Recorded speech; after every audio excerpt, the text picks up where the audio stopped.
I was 40 years old. I had 3 kids. I had a mortgage. I had at least 1 car payment and I had $500 in the bank.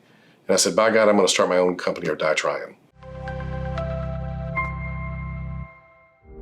I'd always done IT work my whole life, but I reached a point where, I just kind of got tired of seeing other people make money off my work.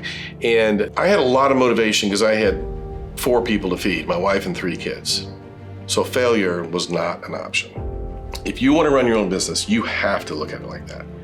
You have to realize you've got to work 3 times as hard as everybody else for a number of years to build up a company from scratch. And I realized after about 6 months in it, if it just took hard work, I knew that I could do it. You come home, you have dinner, and you've got a proposal to write that's due the next morning. You're meeting with a client. You're going to stay up till 10 or 11 o'clock and you're going to get that done. I'm installing a bunch of computers at somebody's office. It's 5 o'clock, but I want them to come in the morning and everything to be working. So I'd stay there till 10 or 11 o'clock. I stayed one time till 3 in the morning, finishing up a network. I think the commitment level has to be there. And most entrepreneurs, they will reach a point where they literally can't work for somebody else anymore. They've just had enough. And you might, you grow and you might get to here and also boom, you'd be back down to here. Well, then you grow again and you might get to here and then boom, you're back down to here. But over time, you're doing this number, you're going up. But when you have setbacks, you cannot stop.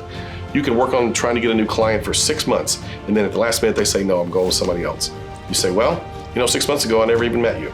So you just have to keep moving. Most of success, honestly, is hard work. It's hard work. Just, what needs to be done, you just can't stop doing it. You can't say, I gotta go do something with my friends tonight. I gotta go do that, I gotta do that. No, you need to do this. You need to complete what you said to your customers you were gonna do. You do what you say you're gonna do, and you show up and you charge a fair price and you have a good attitude, there's no reason for them not to work with you. None whatsoever. I figured out I only really needed about 6 hours of sleep.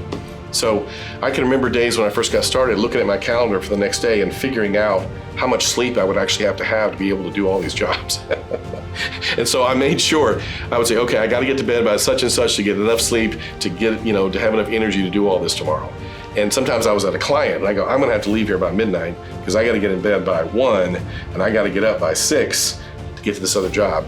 So I gotta make sure I finish by midnight. The last job I had before I started my company was really tough and it really wasn't good. And every time when it got hard running my own company, I would think back working for this other company and I said, I am not going back to that. There's no way I'm going back to that. Really, the number one thing is just don't give up. I don't care what happens. We've gone through recessions. I've gone through employees leaving and taking some of my customers away. I've gone through you name it, we've been through it. If you don't give up, you will succeed. When I walk in my office every day, the first thing I see on the wall is a plaque, a statement from Winston Churchill. It says, never, never, never give up. We're all given a certain amount of time on this earth and we're here to I believe what we're here to do is use the talents we've been given to make the world a better place as much as possible. One of the best parts of being successful is you can actually give back to other things. I donate to a lot of different things. I get asked to donate to a lot of things, but you get some freedom to do that type of thing. And what I've seen is whenever I want to give to something, suddenly money will come in from somewhere I didn't expect, and then I can donate that.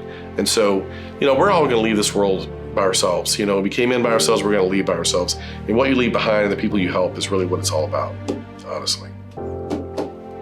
That's the way I look at it. I try to raise my kids that way too.